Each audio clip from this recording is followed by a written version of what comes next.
like not great character or because it's just hilarious. How did you? I'm a professional.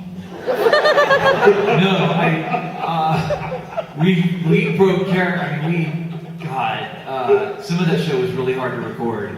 If I ever had to come in after Christine Otten making her little baby brother voices, I would be a mess for a little bit. Yeah, it was fun. That whole process was a lot of fun, but it wasn't hard to get through. But you did always leave laughing and happy.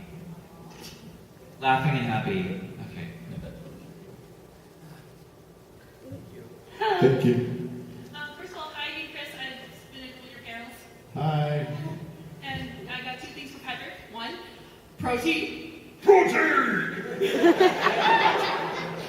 And second, this is regarding Danganronpa 2 with Nekomaru. I'm part of a Discord with some gamers, and they was wondering, do you think Nekomaru's eyebrows could power enough electricity for the real country? I think his eyebrows could power everything. Like we'll have peace in our time if we can just let his eyebrows do the work and clean, sustainable energy forever. But also just him yelling the word shit in the distance. So that's the price you pay for Nekomaru's eyebrows. Thank you. Thank you.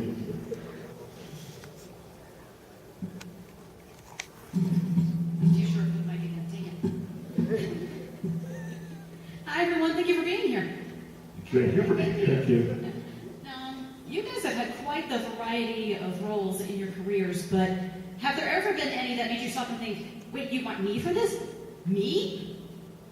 Like the ones that came out of nowhere, the ones that surprised you.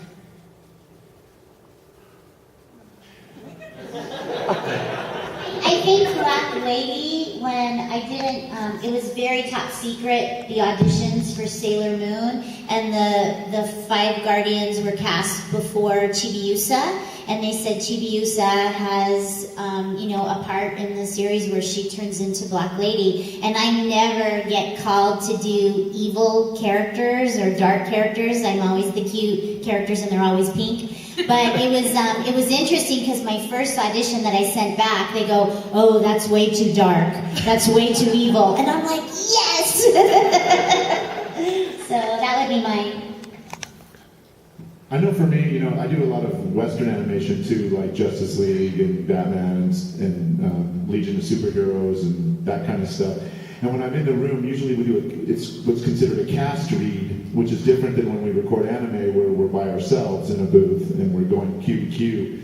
In these kind of things, we go through the entire script from start to finish with the whole cast.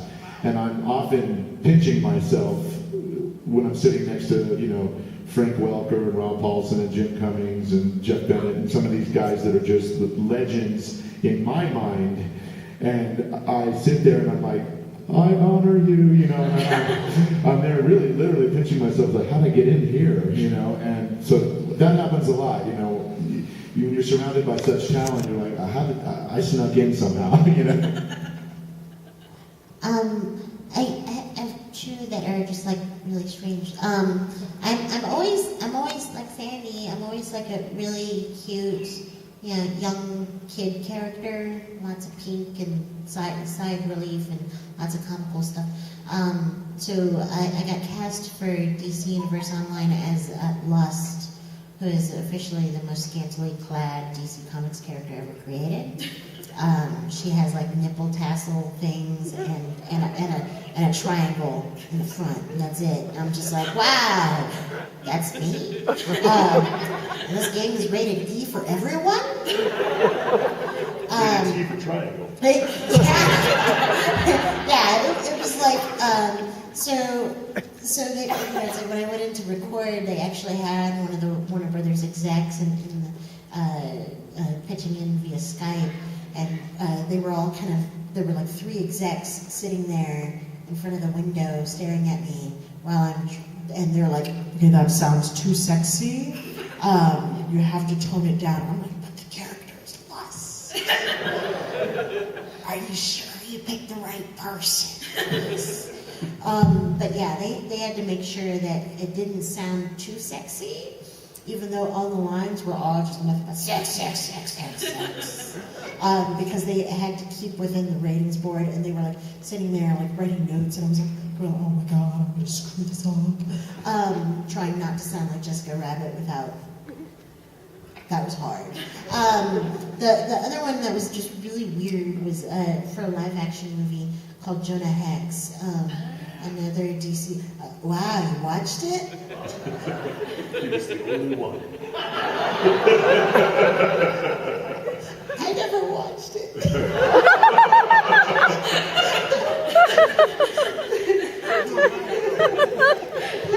DC Comics pays my bills, but still, I won't watch it. They had me be a fat Mexican man with a handlebar mustache. And it's like, I looked at myself in the mirror, they were like putting like dirt all over my face, and they were like, okay, you're gonna be chasing after a train today, and I'm like, oh my god. I'm a man. Yeah, so I did a lot of stunt work for that movie, and you see me riding on a lot of horses, and I'm really short, so it makes Michael Fassbender look really, really tall. So I'm one of his henchmen. But yeah, I've got the classic mustache, like really big and bushy, and it took me, like every day, at least once a day, I was like, badges? We don't need no stagey badges. So yeah, it was bad. I was like pulling out blazing saddles, like points like left and right.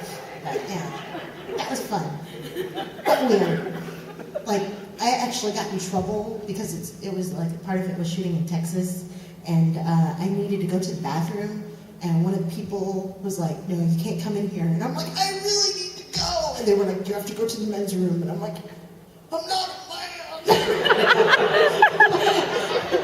So yeah, that was especially funny. So yeah, peeing and like I don't even know how guys pee like that.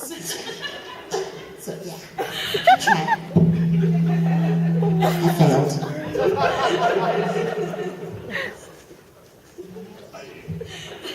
I got just a quick one. It's a thing I can't specifically name yet, but it's gratifying because I'm usually called on to be like the low voice, the monster voice. Like that's, you know, they play to your shtick, or they play to your strengths. I'm doing a thing right now that's a very high voice. I wouldn't have cast myself for it, but I'm glad somebody else was more imaginative than I am. But it's cool. It's a nice reminder, like, oh, you can do more than you think you can. You know, I wish I could say it specifically, but I can't. Well, yeah, that one I can't name. Good story, Sides. Good story. Can you say a word in the pitch voice?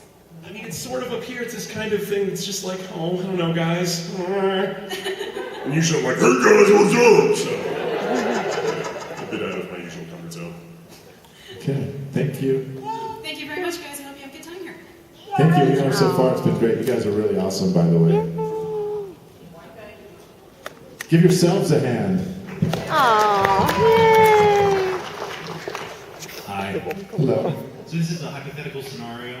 If you had to recreate a movie or show, but you had to do all of the voices for every character, what movie or show would you do? We'll be doing that at 11 o'clock tonight. WTF dub. It's a real challenge, you don't have to. I was already in Ghost Story, so. Say, I'll do it again. That's a thinker. You stumped the panel. Yay! We can make it easier. If it was like a movie, like the CGI, every character is just you, what would you do? Like, Toy Story. What? Toy Story. Yay! You've stumped the panel. Congratulations. Okay, we'll go for them easier. With favorite breakfast cereal? Favorite what? Breakfast cereal. Breakfast It's an cereal? easy one, right? You've eaten cereal, right? You can probably name it. I mean, I hate to eat it, and I feel like a garbage person afterwards with Captain Crunch. With Crunch Berries. Oh, God. With Crunch Berries. When I was a kid, it was Count Chocula and Boo Berry. Yay! Berry was mine, Yeah. and Cookie Crisp. Yeah! I'm We a have one big called fan King of Vitamin. Captain Crunch. It was actually But Crunch whenever I Berries. eat Captain Crunch, I always end up quoting from Friday. What are you? So you got frosted mini. My mom tried to raise me like, oh, you're gonna have Kashi, you're gonna have like the raisin brand. I was like, I'm a kid, I want sugar. So for me, even getting like those frosted mini wheats, which I realize are sort of pedestrian in the grand scheme of things, but for me, I was like, yes, yes, frosted mini wheats, yes.